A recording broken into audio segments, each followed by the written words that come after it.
I always thought our life was a canvas of quiet perfection, painted with the soft hues of routine and trust. My name is Daniel Harper, a 42-year-old architect in Portland, Oregon, married to Elise for 15 years. She was the woman who made my mornings brighter with her laughter, her auburn hair catching the sunlight as she brewed coffee. Our home, a craftsman-style house we renovated together, felt like an extension of her, warm, inviting, alive. We had no children, a choice we made to savor each other's company, to travel, to build a life unburdened. But lately, the air in our home felt heavier, as if the walls themselves were holding secrets. Elise, a curator at a local art gallery, had always been my muse. Her passion for art was infectious, her eyes lighting up when she spoke of a new exhibit. But over the past year, her spark seemed to dim, at least with me. She'd linger at the gallery late, claiming deadlines or client dinners. I trusted her implicitly, chalking it up to her ambition. Yet, there were moments that gnawed at me. Her phone buzzing at odd hours, her quick smile when she read a message, the way she'd drift into thought, as if I weren't in the room. One evening, I found her in the study, engrossed in her laptop, her face illuminated by the screen. "Work?" I asked, leaning against the doorframe. She startled, slamming the laptop shut. "Just curating notes," she said, her voice too bright. I nodded, but the unease settled deeper. That night, I couldn't sleep, replaying her reaction, the way her fingers trembled. Was I imagining things? I decided to pay closer attention, not out of suspicion, but because I loved her too much to ignore the shift. The next day, I noticed something peculiar. Elise had left her planner open on the kitchen counter, a habit she'd abandoned years ago. Scrawled in her elegant handwriting was a name: Julian, 7 p.m., The Loft. No context, no last name. My stomach twisted. Julian could be a client, a colleague, I told myself. But why meet at The Loft, a trendy bar known for its intimate vibe? I didn't confront her. Instead, I waited, letting the name burn into my memory. That evening, she kissed me goodbye, her perfume lingering as she left for a gallery meeting. I sat alone, the house too quiet, the weight of doubt pressing against my chest. I wasn't a man prone to paranoia, but I needed answers. I drove to The Loft, parking across the street, my heart pounding as I scanned the crowd through the window. There she was, Elise, radiant in a dress I hadn't seen before, laughing with a man. Tall, sharp-featured, maybe 35, with an air of effortless charm. Julian, I presumed. They leaned close, her hand brushing his arm, their smiles too familiar. I didn't storm in. I watched, frozen, as the woman I loved became a stranger. The betrayal wasn't physical, not yet, but it was there, in the way she looked at him, in the space she'd carved out for him, a space I no longer occupied. The drive home from The Loft was a blur, streetlights streaking past like accusations. I gripped the steering wheel, my knuckles white, trying to make sense of what I'd seen. Elise, my Elise, laughing with another man. Her eyes alive in a way they hadn't been with me in months. I didn't want to believe it was betrayal, but the image of her hand on his arm looped in my mind, a silent scream. Back home, I poured a whiskey, the burn doing little to dull the ache. I needed to know who Julian was, what he meant to her, before I let this consume me. The next morning, Elise was her usual self, humming as she made breakfast, her warmth almost convincing me I'd imagined it all. "Busy day?" I asked, keeping my tone light. "Oh, the usual," she said, flipping a pancake. "Gallery stuff, meetings." No mention of Julian, no hint of the night before. I nodded, but my resolve hardened. I wasn't going to confront her without evidence. I needed to understand the depth of this fracture. At my office, I couldn't focus on blueprints. Instead, I turned to Elise's world, her gallery's website, her social media, anything that might reveal Julian. Her Instagram was a curated gallery of art and fleeting glimpses of her life. But one photo caught my eye. A group shot from an exhibit opening, Elise beaming next to a man who matched the one from The Loft. The caption named him Julian Voss, an artist known for his provocative installations. My chest tightened. His work was bold, chaotic, everything I wasn't. Was that what drew her to him? I dug deeper, finding Julian's own online presence. His posts were a mix of art and charisma, his comments filled with admirers, including Elise. She'd liked every post, left thoughtful remarks about his vision. It was subtle, but it felt like a thread connecting them, one I hadn't seen until now. I cross-referenced their schedules, noticing overlaps, gallery events, late-night openings, trips to Seattle for art fairs that coincided suspiciously. The pattern was clear, but it wasn't enough. I needed something undeniable. That evening, Elise was home late again. I pretended to be engrossed in a book when she slipped into bed, her scent mingling with something unfamiliar. Cologne, sharp and masculine. "Good night," I asked, my voice steady. "Exhausting," she sighed, turning away. I lay awake, staring at the ceiling, the thread of doubt now a rope, pulling me toward a truth I wasn't ready to face. But I wasn't helpless. I decided to act. The next day, I visited the gallery, claiming I wanted to surprise Elise with lunch. She wasn't there, but her assistant, Mara, was. I casually mentioned Julian, watching Mara's reaction. Her eyes flickered, just for a moment, before she said, "Oh, the artist? He's around a lot. Talented guy. Too vague, too careful." I left, but not before noticing a flyer for Julian's upcoming exhibit, Intimate Reflections, curated by Elise. The title felt like a taunt. I drove home, my mind racing. This wasn't just a flirtation. It was something deeper, something that threatened to unravel everything we'd built. I wasn't ready to lose her, but I wasn't going to be a fool. I needed a plan, something to expose the truth without shattering our world. The first step was to get closer to Julian, to see what he was to her, and what I could do about it. I decided to infiltrate Julian's world, to see the man who'd captivated my wife up close. His exhibit, Intimate Reflections, was 2 days away, and Elise was neck-deep in preparations. She'd been distant, her evenings swallowed by work, her phone a constant companion. I told her I wanted to attend the opening, to support her. Her smile faltered, but she recovered quickly. "That'd be great, Dan," she said, her voice too cheerful. I nodded, masking my intent. This wasn't about support. It was about understanding the enemy. The gallery was transformed for the event. Bathed in soft lighting, Julian's installations dominating the space. Mirrors and fragmented sculptures that distorted whoever looked at them. I arrived early, blending into the crowd of art enthusiasts, my suit a disguise for the turmoil within. Elise was across the room, radiant in a black dress, her laughter carrying as she spoke to guests. Then I saw him, Julian Voss, in a tailored blazer, his presence magnetic, drawing eyes like moths.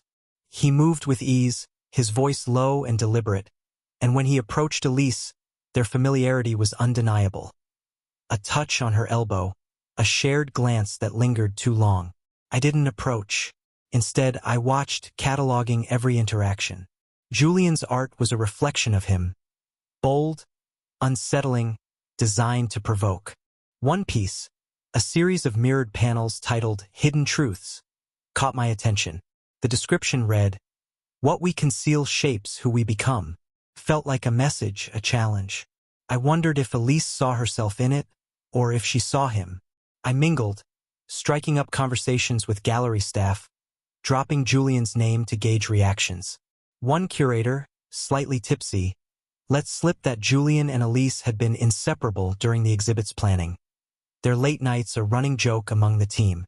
My jaw clenched, but I kept my composure. Later, I caught Elise alone, adjusting a display. "Impressive show," I said, my tone neutral. She beamed, but her eyes darted to Julian, who was charming a group nearby.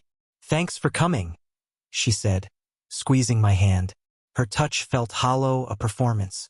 I wanted to ask about him, to shatter the facade, but I held back. Confrontation would only push her away. Instead, I needed leverage, something to tip the scales. That night, I found my opening. A guest, an older collector named Margaret, mentioned Julian's muse. "Elise inspires him," she said, her tone admiring. You can see it in the work. My blood ran cold. Muse? The word implied intimacy, a connection beyond curator and artist. I thanked Margaret, my mind racing. At home, Elise was exhausted, collapsing into bed without a word. I waited until she slept, then checked her phone. A line I'd never crossed. Her passcode was our anniversary. A bitter irony. There, in her messages, was Julian. Their texts were careful, professional on the surface, but laced with subtext. Can't wait to see you tonight. You make this worth it. No explicit confession, but enough to confirm my fears. I didn't sleep. The betrayal was real, not in a physical act, but in the emotional space she'd given him, the part of her she'd withheld from me. I wasn't ready to confront her, not yet. I needed to dismantle this quietly, to make Julian pay for stealing her light, and to make Elise see what she'd risked. The exhibit's theme, Hidden Truths, gave me an idea. I'd expose their connection, not with a scene, but with something as artful and devastating as Julian's work. The next morning, I woke with a clarity I hadn't felt in weeks. Elise's betrayal, though not fully physical, was a wound that demanded retribution. Not reckless, but precise. A revenge that mirrored the subtlety of her deception. Julian's exhibit was still running, and I saw an opportunity to turn his own art against him. His installations, with their themes of reflection and truth, were the perfect stage. I'd create something that exposed their connection, something that would unravel them without me ever raising my voice. I called in a favor from a colleague, Sarah, who specialized in interactive media for architectural projects. She was discreet, creative, and owed me for a past job. Over coffee, I explained my plan. A digital addition to Julian's exhibit. Something that would blend seamlessly with his work, but carry a hidden message. Sarah raised an eyebrow but agreed, intrigued by the challenge. You want to hack an art show? She asked, grinning. Not hack, I said. Enhance. I gave her access to Julian's exhibit plans, which I'd found on Elise's laptop, and we got to work. The idea was simple but devastating. Julian's Hidden Truths installation used mirrors and projections to distort viewers' reflections, paired with audio snippets of whispered secrets, submitted anonymously by guests. I'd add a new layer, projections of text messages, vague enough to avoid legal trouble but pointed enough to spark recognition. The messages would be inspired by Elise and Julian's texts, rephrased to maintain deniability. You light up my nights. This feels like a secret worth keeping. They'd appear fleetingly, subliminal flashes amid the chaos of the installation, visible only to those who knew what to look for. Sarah worked fast, embedding the code into the exhibit's projection system. I arranged for the update to go live during the exhibit's final night, a high-profile closing event Elise was hosting. Meanwhile, I kept up appearances at home. Elise was busier than ever, her evenings consumed by the gallery, her warmth toward me a thin veneer. I played the supportive husband, asking about her day, offering to help with the event. You're sweet, she said, kissing my cheek, but her eyes were elsewhere, already with him. I also researched Julian, digging into his past.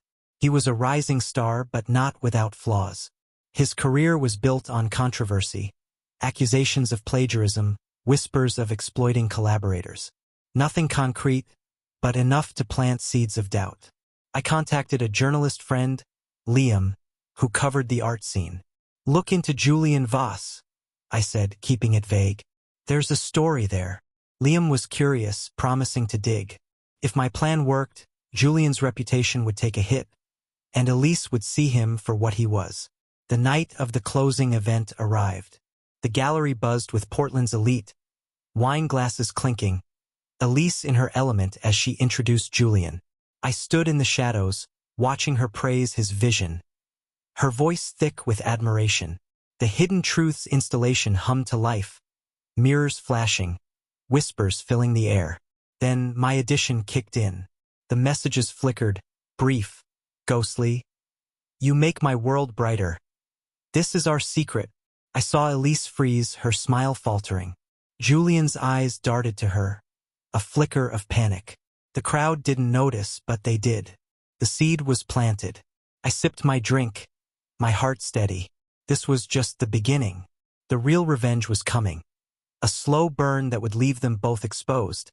Their connection a public wound, and Elise would know the cost of her betrayal. The closing event ended, but the air in the gallery felt charged, as if my hidden messages had left a residue only Elise and Julian could feel. I watched them from across the room, their usual ease replaced by stolen glances, a tension that betrayed their guilt. Elise's laugh was too loud, Julian's charm too forced. I left early, claiming a headache, and drove home, the weight of my plan settling in. The messages were a spark. Now I needed to fan the flames, to make their connection a spectacle without ever naming them directly. The next day, the art world was abuzz. Liam, my journalist friend, had published a piece on Julian, not about Elise, but about his questionable ethics in past projects. It was subtle, citing unnamed sources, but it painted Julian as opportunistic, a man who thrived on others' talents. I'd sent Liam enough breadcrumbs, anonymized tips about Julian's collaborations, to ensure the article hit hard. Social media amplified it, with art blogs speculating about Julian's muse and the secrets in his work. The messages from the exhibit were mentioned, unattributed but juicy enough to fuel gossip. "Who's the mystery woman?" one tweet read. I smiled, knowing Elise would see it. At home, Elise was unraveling. She was glued to her phone, scrolling through posts, her face pale. "Everything okay?" I asked, pouring her coffee. She flinched, then forced a smile. "Just drama at the gallery," she said. "Julian's getting flack." I nodded, feigning concern. "Sounds rough. Hope it doesn't affect you." Her eyes met mine, searching for suspicion, but I kept my expression soft, trusting. Inside, I was calculating. The public scrutiny was isolating her from Julian, forcing her to question him, to see the cracks in his allure. I escalated my plan. Using a burner email, I sent an anonymous tip to the gallery's board, suggesting they review Elise's close collaboration with Julian. Citing potential conflicts of interest, I included screenshots of their public interactions, her comments on his posts, photos from events, nothing damning, but enough to raise eyebrows. The board wouldn't fire her, but they'd watch her, limiting her freedom to meet him. I also contacted a rival artist, Tessa, who'd clashed with Julian before. I posed as a concerned fan, hinting that Julian's latest work borrowed from her style. Tessa, fiery and ambitious, took the bait, posting a cryptic jab about copycats that further eroded Julian's credibility. Elise came home late, her eyes red, her energy drained. "Rough day?" I asked, handing her a glass of wine. She sighed, sinking into the couch. "The board's breathing down my neck. And Julian, he's acting weird." I listened, nodding, my heart cold. She was caught in the web I'd spun, her connection to Julian fraying under pressure. I didn't push, didn't accuse. Instead, I planted a seed. "Sounds like he's not who you thought," I said gently. "Be careful." She looked at me, guilt flickering in her eyes, but said nothing. That night, I finalized the next phase. Julian's career was teetering, but I wanted him humiliated, stripped of the charisma that had seduced my wife. I'd orchestrate a public failure, something tied to his art, his pride. Elise would see it, and the illusion of their bond would shatter. But more than that, I wanted her to feel the weight of her choice, to know that her betrayal had consequences. The revenge was taking shape, a masterpiece of precision, and I was just getting started. The ripples from my actions were spreading, and I could see the cracks forming in Elise's world. She was quieter now, her usual vibrancy dulled, as if the weight of scrutiny from the gallery board and the art scene's whispers about Julian had sapped her light. I watched her over breakfast, her fingers tracing the rim of her mug, her eyes distant. "You seem stressed," I said, my voice laced with concern I no longer felt. "Work's intense," she muttered, avoiding my gaze. I nodded, but inside, I was orchestrating the next move, one that would push Julian further into disgrace and force Elise to confront her choices. I'd learned Julian's next project was a live installation at a prestigious art festival in Seattle, a career-defining moment. He'd be creating a piece in real time, a collaborative reflection, where attendees contributed objects to a massive sculpture. The event was high-profile, streamed online, with Elise attending as a guest curator. It was the perfect stage for my plan, a public unraveling disguised as art. I contacted Sarah again, my media-savvy colleague, and pitched an idea. Sabotage Julian's installation, but subtly, so it looked like his own failure. Sarah hesitated, sensing the edge in my voice, but agreed when I framed it as a technical prank. We devised a way to hack the festival's projection system, which Julian relied on for dramatic lighting. The plan was intricate. During his performance, the projectors would glitch, displaying fragmented images, not of Elise and Julian, but of Julian's older work, juxtaposed with Tessa's pieces, suggesting he'd stolen her ideas. The glitch would be brief, untraceable, but enough to spark murmurs of plagiarism. I'd also arranged for Tessa to attend, tipped off anonymously about Julian's inspiration. Her presence would amplify the chaos. To ensure Elise felt the sting, I'd weave in a single projection, a phrase from their texts. "You make my nights brighter," distorted across the sculpture, abstract enough to seem artistic, but pointed enough to hit her like a blade. I kept up my role at home, the supportive husband. When Elise mentioned the Seattle trip, I encouraged her, saying I'd join her for moral support. Her relief was palpable, but I saw the flicker of unease. She didn't want me too close to Julian. I smiled, hiding the storm within. The night before we left, I checked her phone again. Their messages had slowed, Julian's tone curt, hers anxious. "Are you okay? People are talking." His reply was cold. "Handle it, Elise." My jaw tightened. He was abandoning her to save himself, just as I'd hoped. In Seattle, the festival buzzed with energy, art installations sprawling across a waterfront park. Elise was distracted, coordinating with organizers, while I blended into the crowd, my heart steady. Julian's stage was set, his sculpture half-built, a chaotic blend of mirrors and found objects. As he began, the projectors hummed, casting light across his work.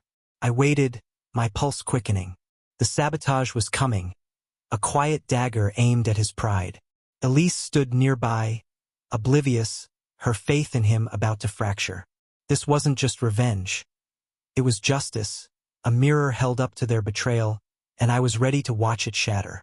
The Seattle night was crisp, the festival alive with chatter and glowing installations. Julian took the stage, his voice confident as he invited the crowd to add to his sculpture. A towering lattice of glass and metal, meant to symbolize shared stories. Elise watched from the sidelines, her face a mix of pride and nerves, unaware of the trap I'd set. I stood among strangers, my phone buzzing with a text from Sarah. "Ready." I nodded to myself, the weight of months of pain fueling me. This was Julian's moment to shine, and I'd ensure it was his downfall.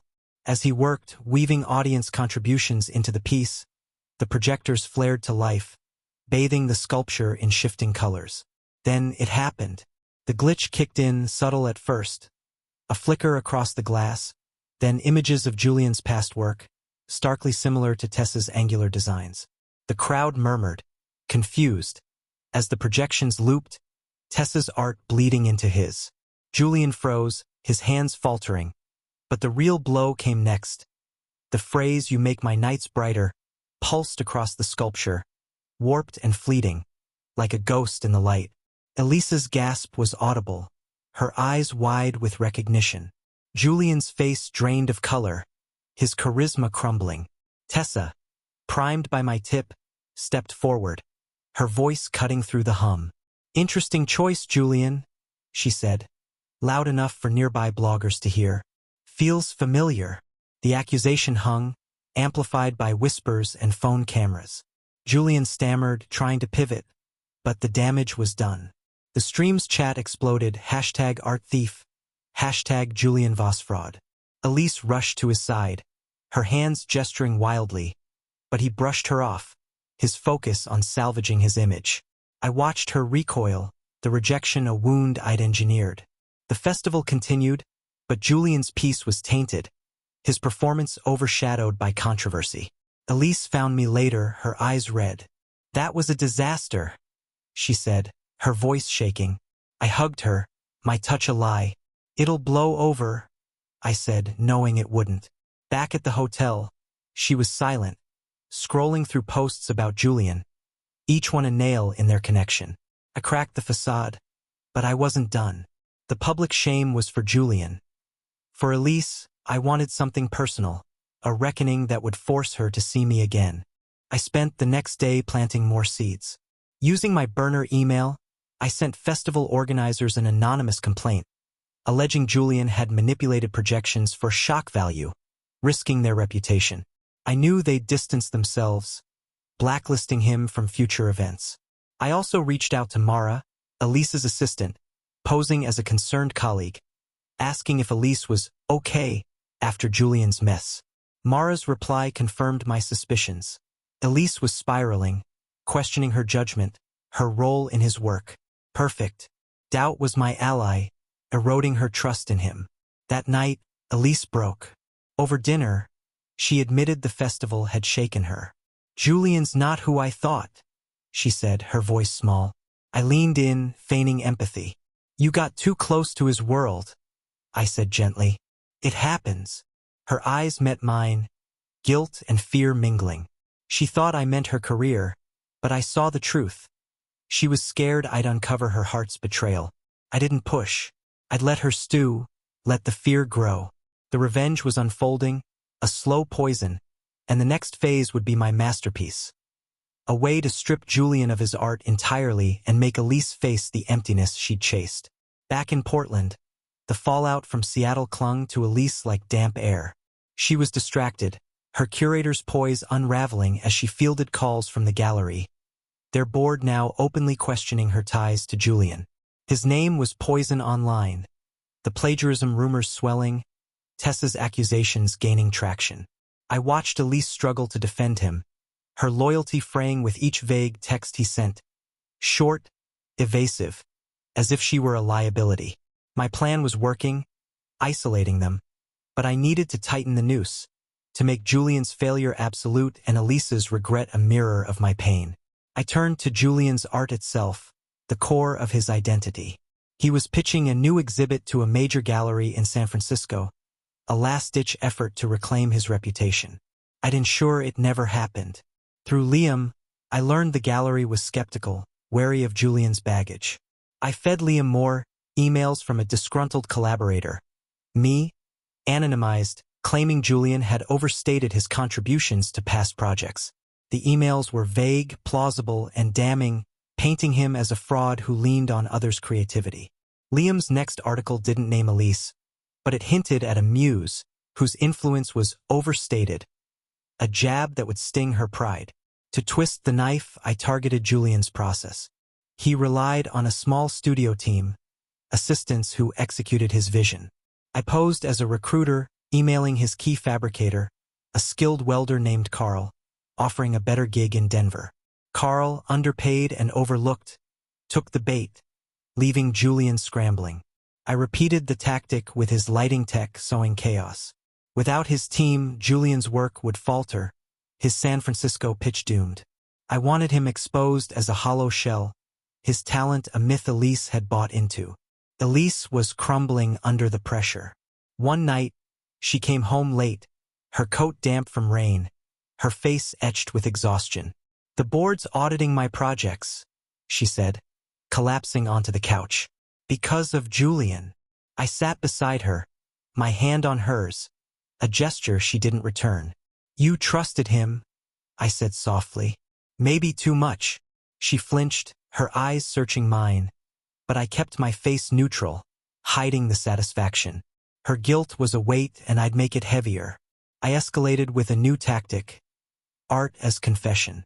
I commissioned a local artist, Elena, to create a piece for the gallery's next group show, curated by Elise. The piece was abstract, a swirl of red and gold, but embedded in its layers were words, faint, almost invisible. I gave my heart to another. Elena, sworn to secrecy, thought it was a poetic touch. I knew Elise would notice, her curators eye-catching the hidden truth during installation. It wasn't proof, but it would haunt her, a whisper of her betrayal reflected back. The show's opening was days away, and I could feel the tension building. Elise was distant, her nights spent at the gallery, but not with Julian. His texts had stopped, his career in freefall. I'd stripped him of his team, his credibility, his stage. Now, I'd let Elise see herself in Elena's art. Let her wonder if I knew. The revenge wasn't loud or violent. It was a quiet dismantling, a gallery of her own making where she'd face her choices. But I wasn't finished. Julian's final humiliation was coming, and Elise's moment of clarity would be my triumph. A cruel mirror held up to the life she'd nearly thrown away. The gallery hummed with anticipation for the group show, a chance for Elise to prove herself after the Seattle debacle. She was a shadow of her former self, her confidence eroded by the board's scrutiny and Julian's silence. I watched her prepare, her hands trembling as she adjusted frames, her mind elsewhere. My commissioned piece, Elena's painting, hung in a corner, its hidden words waiting like a trap. I'd planned every detail, but the real strike was aimed at Julian. A final blow to bury his career and force Elise to see the emptiness of her choice. Julian, desperate to claw back relevance, had announced a pop-up exhibit in Portland, a raw display of new work at a rented warehouse. It was a gamble, funded by his dwindling savings, hyped on social media to counter the plagiarism narrative. I saw my chance. Using my burner email, I posed as a critic, tipping off art bloggers about Julian's event. But with a twist, I suggested his new pieces were rushed, recycled from obscure European artists. I included doctored images, subtle edits blending his sketches with others' work, shared anonymously on forums. The bloggers bit, spreading doubt before the show even opened. To ensure chaos, I hired a freelance tech, posing as a gallery consultant, to assist with Julian's setup. The tech, unaware of my intent, followed my instructions. Overload the warehouse's lighting grid to flicker erratically, casting his work in harsh, unflattering bursts. I also slipped a note to Tessa, hinting Julian was mocking her in his new pieces. She'd show up, ready to confront him, her presence a spark in a room already primed to ignite. The event would collapse under its own weight, Julian's desperation exposed to all. The night of Elise's show arrived first. I attended, playing the proud husband, while she greeted guests, her smile brittle. When she reached Elena's painting, she froze, her eyes tracing the canvas. I stood nearby, watching her lips part as she caught the hidden words. I gave my heart to another. Her gaze darted to me, panic flickering, but I nodded casually, as if admiring the art. She didn't speak, but the seed was planted. She suspected I knew, and the guilt was crushing her. The crowd loved the show, but Elise was unraveling, her performance a mask. Julian's pop-up was the next evening, and I ensured Elise would hear about it. I left a blog post open on my laptop, knowing she'd see it. Vasa's last stand, genius or fraud? She read it, her face tight, but said nothing. I didn't go to the warehouse, I didn't need to. Social media told the story. Lights flickering, Tessa storming in, accusing Julian mid-speech. Bloggers posted clips of his stammering defense, his work called derivative, as attendees left early. By midnight, #JulianVosflop was trending. His career was ashes, and Elise, tied to his failure, was sinking with him. At home, she was silent, curled on the couch, her phone dark. "You okay?" I asked, my voice soft. She shook her head, tears welling. "I messed up, Dan," she whispered, not meeting my eyes. I didn't press, her confession was coming, but I wanted it raw, unprompted. Julian was gone, his art a laughingstock, and Elise was left with nothing but regret. My revenge was nearly complete, but the final act was for her. A confrontation not of anger, but of truth, where she'd face the man she'd hurt and the life she'd betrayed. Julian's collapse was complete, his name a punchline in Portland's art scene, his pop-up a footnote in blogs that mocked his ambition. Elise was a ghost in our home, her laughter gone, her curator's fire dimmed to embers. She moved through our days like a shadow, her eyes hollow, her hands fidgeting with guilt she couldn't voice. I watched, silent.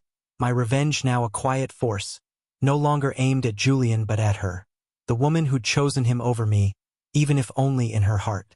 The final act was coming. Not a spectacle, but a reckoning, cruel in its intimacy. I stopped my covert moves, letting the wreckage settle. The gallery board had eased off Elise, satisfied with her show's success. But she was changed, her confidence fractured. She'd stopped checking Julian's posts. His accounts were dormant, his presence erased. I knew he'd left town, whispers placing him in some nowhere job, far from galleries.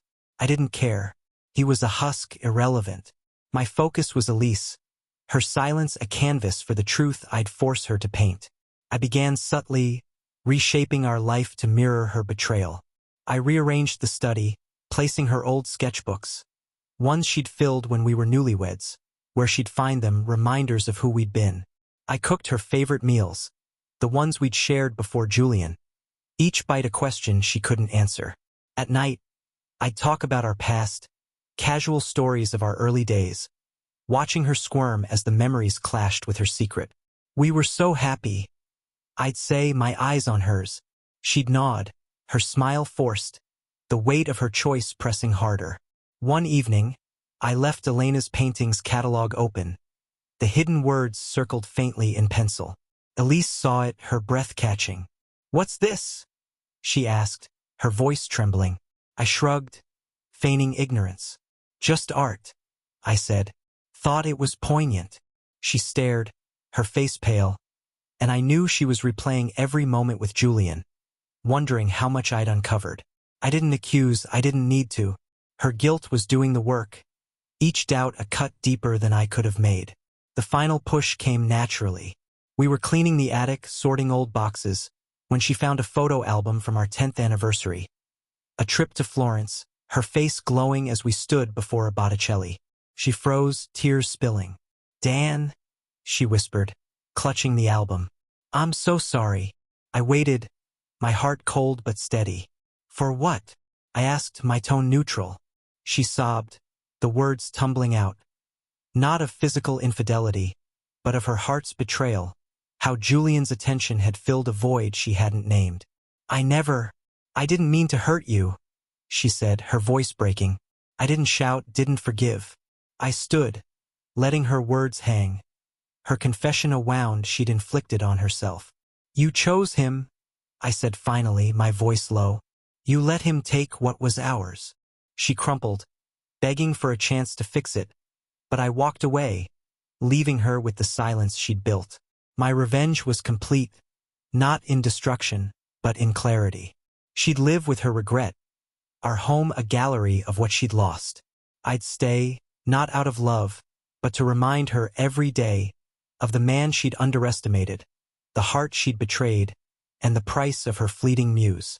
Elisa's confession hung in the attic like dust caught in sunlight, fragile and impossible to ignore. She stood clutching our old photo album, tears streaking her face. Her words a raw admission of giving her heart to Julian, if only in stolen moments of admiration. I didn't embrace her, didn't absolve her. My revenge had led to this, but it wasn't enough. She needed to live with the fracture she'd caused, to see our life through my eyes. I walked downstairs, leaving her to sob, my silence sharper than any accusation. The house, once our sanctuary, was now my canvas, and I'd paint her regret into every corner. I began reshaping our daily life, subtle but deliberate. I hung a new photo in the hallway, a candid from our early years, Elise laughing in my arms, her eyes locked on mine. She noticed it the next morning, her breath catching, but said nothing. I kept my routine normal, leaving for work, sketching blueprints, but at home, I'd leave traces of our past. A playlist of songs from our first road trip, her old scarf draped over a chair. Each was a reminder of what she'd risked, a silent question she couldn't answer. Her guilt grew, her smiles forced, her warmth a shadow of itself. Elise tried to rebuild us, cooking dinners, initiating conversations, but I kept my distance, polite but cool. "You seem off," she said one night, her voice trembling. I shrugged, sipping my wine. "Just thinking about us," I said, My tone even. Her eyes darted away, and I knew she was replaying her betrayal, wondering how much I'd pieced together. I didn't mention Julian. His name was irrelevant now, his career a wreck, but I let her feel his absence, the void where her muse had been. The gallery had moved on. Her role diminished, her spark tied to a man who'd crumbled. I escalated with a new tactic, storytelling. Over dinner, I'd recount memories, weaving in subtle jabs. "Remember Florence?" I'd say, smiling. "You loved the Uffizi. Said it made you feel alive." Her nod was hesitant, her mind snagging on the parallel. How she chased that feeling with Julian. I'd pause, letting the silence bite, then change the subject. It was cruel, yes, but she'd carved this wound, and I'd make her feel its edges. She started sleeping poorly, circles under her eyes, her curator's poise gone. I watched, my heart hardened, knowing I was breaking her without a single harsh word. The final touch was a gift, planned for our upcoming anniversary. I commissioned a small sculpture from Elena, the artist whose painting had shaken Elise. It was abstract, a bronze swirl, but its base bore an inscription. For what was and what remains. I'd present it to Elise, let her read the words, let her wonder if I meant forgiveness or condemnation. The ambiguity was the point. She'd carry the uncertainty, a lifelong echo of her choice. My revenge wasn't about destruction but permanence, ensuring she'd never escape the mirror I'd held up. Julian was gone, but Elise would live with me, the man she'd betrayed, and the love she'd fractured. Every day a quiet reminder of her mistake. Our 15th anniversary loomed, a date that once meant celebration but now felt like a stage for my final act. Elise was trying harder, her efforts desperate. Flowers on the table, my favorite whiskey stocked, her hand lingering on mine. I accepted her gestures, my smile practiced, but kept my distance, letting her feel the chill of my restraint. She thought she could mend us, but I wasn't ready to forgive. My revenge had stripped Julian bare and cracked Elise's spirit. Now, I'd seal it with a gesture so precise it would linger like a scar, etched into our future. I picked up Elena's sculpture from her studio, the bronze gleaming under soft light. The inscription, "For what was and what remains," was subtle, carved in delicate script, its meaning open yet pointed. Elena, unaware of my full intent, called it poignant. I thanked her, my mind on Elisa's face when she'd see it. I wrapped the piece carefully, pairing it with a simple card, "To us, always." The words were a lie, but they'd hit her hard, a contrast to the truth she'd confessed. I planned a quiet dinner at home, no grand gestures, just the two of us and the weight of her guilt. Elise was nervous that morning, her voice too bright as she wished me a happy anniversary. I kissed her cheek, my touch brief, and saw the flicker of hope in her eyes.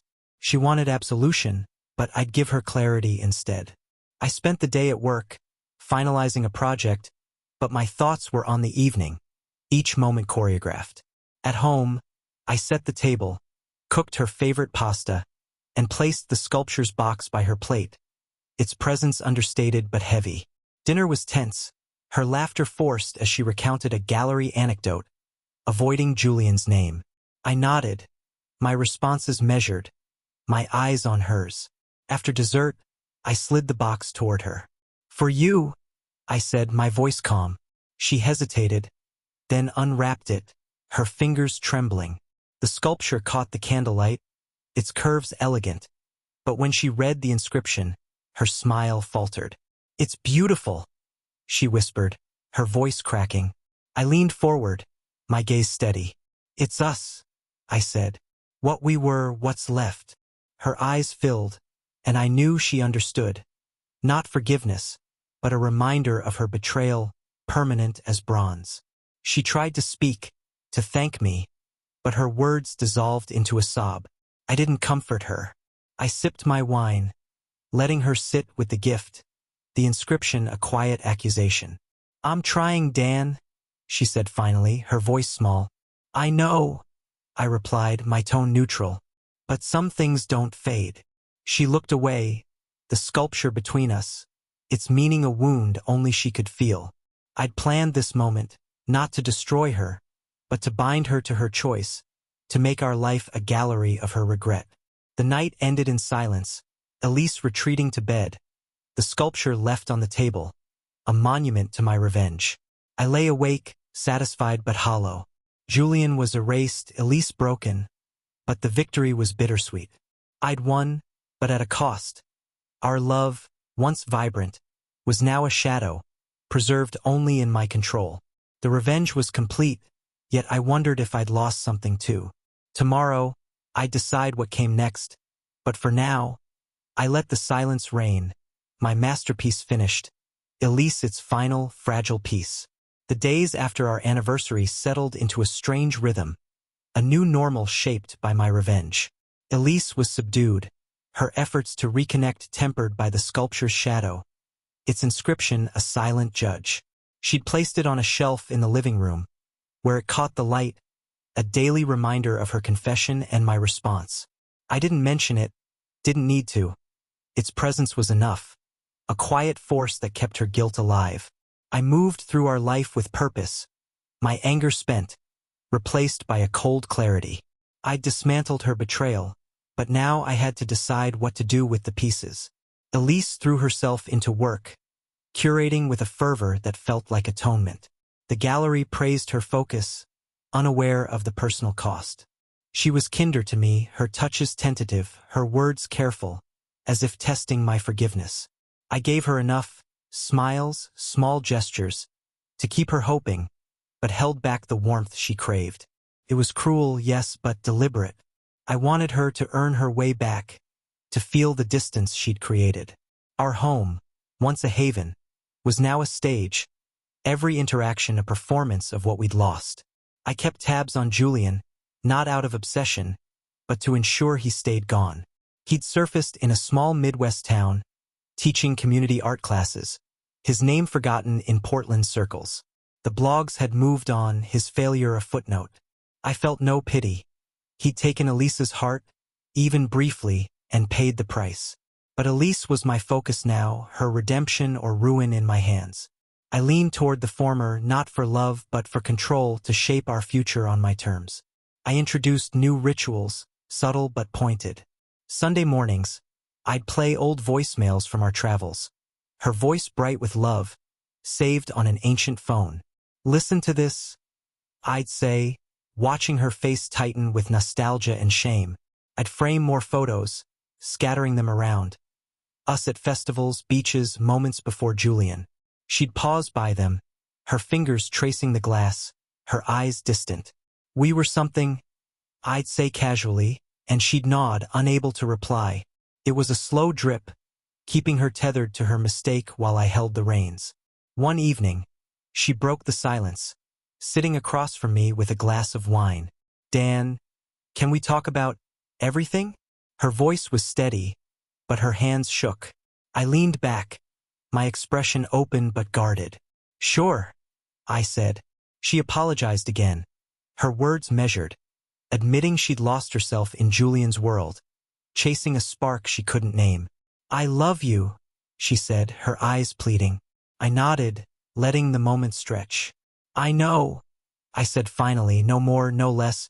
She waited for absolution, but I gave her ambiguity, my revenge's final note.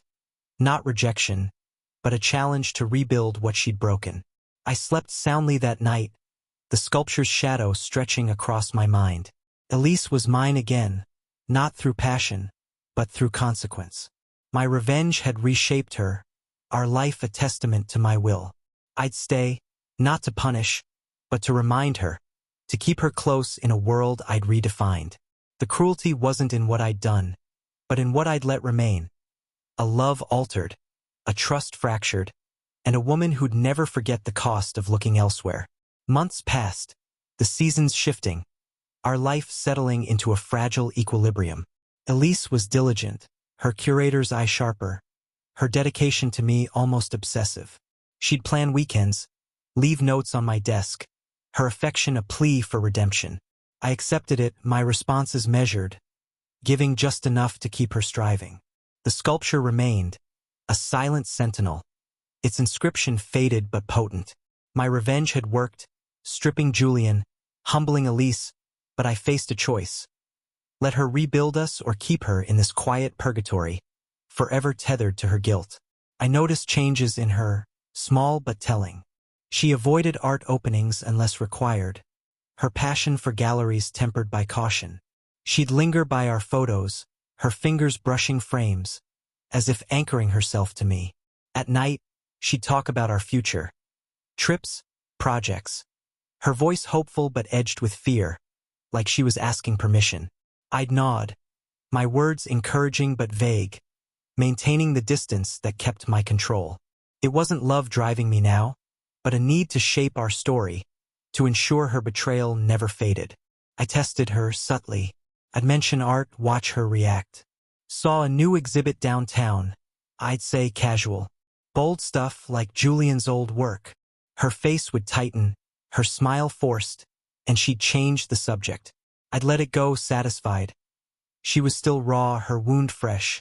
I also shared stories of my work, projects that took me away, hinting at my independence. Clients in Seattle next week, I'd say, noting her unease, her fear of losing me. It was power, not cruelty, I told myself, a balance I'd earned. One day, I found her sketching again, something she hadn't done since Julian. Her drawings were tentative, abstract swirls, nothing like his chaos. I stood behind her, silent, and she startled, covering the page. Just messing around, she said, nervous. I smiled, touching her shoulder. It's good, I said, meaning it, but my tone carried an edge. She'd create for herself now, not another. She nodded, her eyes grateful, and I felt a flicker of something. Pride, maybe, or pity. I pushed it down, focusing on my goal. Her art, her heart, mine to guide. I decided to cement my victory with a final gesture. Not for her, but for me. I enrolled us in a couples art class, a weekend workshop at a local studio. Thought it'd be fun, I said, watching her surprise. She agreed, eager to please, but I chose it for its symbolism. A chance to create together, to overwrite Julian's influence. The class was simple, painting abstracts, but I watched her closely, her brush hesitant, her colors muted. I painted boldly, my canvas a mirror of my resolve, and when she glanced at it, I saw her awe, her need to be part of me again. The workshop ended with our pieces side by side, hers fragile, mine commanding. We're a team, I said, my hand on hers, and she leaned into me, tears in her eyes. I'd won, not just her loyalty, but her dependence, her art a shadow of mine. My revenge was complete, a life reshaped, Elise remade in my image. I'd stay, not for love's warmth, but for its structure, a frame I'd built around her heart, ensuring she'd never stray again. Her every stroke a tribute to the man she'd almost lost. A year after Elise's confession, our life was a portrait of my design, ordered, deliberate, hers to maintain under my gaze. The sculpture still stood, its inscription a quiet echo, but Elise had adapted, her guilt a foundation she built upon.